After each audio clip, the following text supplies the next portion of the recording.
প্রিয় শ্রোতা বন্ধুরা, আসসালামু আলাইকুম। আজকের এই ভিডিওতে আমরা একটি ছোট্ট গল্পের মাধ্যমে জানব সমাজে কিভাবে সম্মানিত ব্যক্তি হওয়া যায়।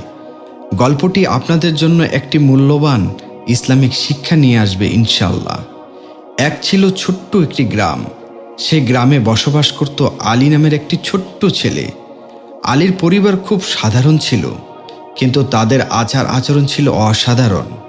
আলীর মা সবসময় ছেলেকে বলতেন, বাবা, মানুষের সাথে সবসময় ভালো ব্যবহার করবে, কারণ সুন্দর ব্যবহার আল্লাহর নৈকট্য অর্জনের একটি মাধ্যম। একদিন আলী গ্রামের একটি মসজিদে নামাজ পড়তে গেল।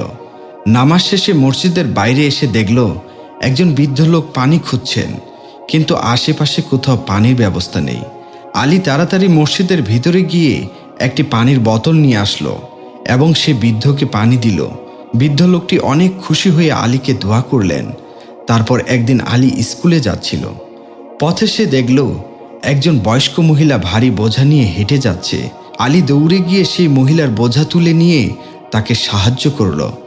মহিলা আলীকে অনেক দোয়া দিলেন এবং বললেন, তুমি সত্যি একজন ভালো ছেলে।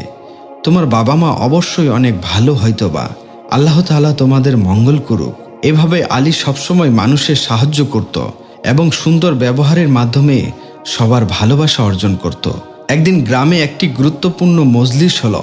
সেই মজলিসে গ্রামের মুরব্বীরা আলোচনার মাধ্যমে বললেন, আলীর মতো সুন্দর ব্যবহার আমাদের সবার মধ্যে থাকা উচিত, কারণ এটি আমাদের সমাজকে সুন্দর ও সুস্থ রাখে।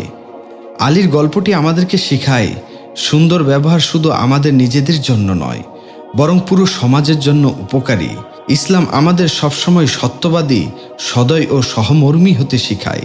সুন্দর ব্যবহার এবং মানুষকে সাহায্য করলে আমাদের সাথে আমাদের বাবা মারও সম্মান বাড়ে এবং মানুষের দোয়া পায়।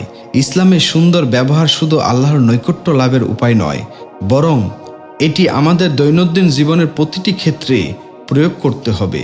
আল্লাহ আমাদের সবাইকে সুন্দর চরিত্র এবং ভালো ব্যবহার করার তৌফিক দান করুন।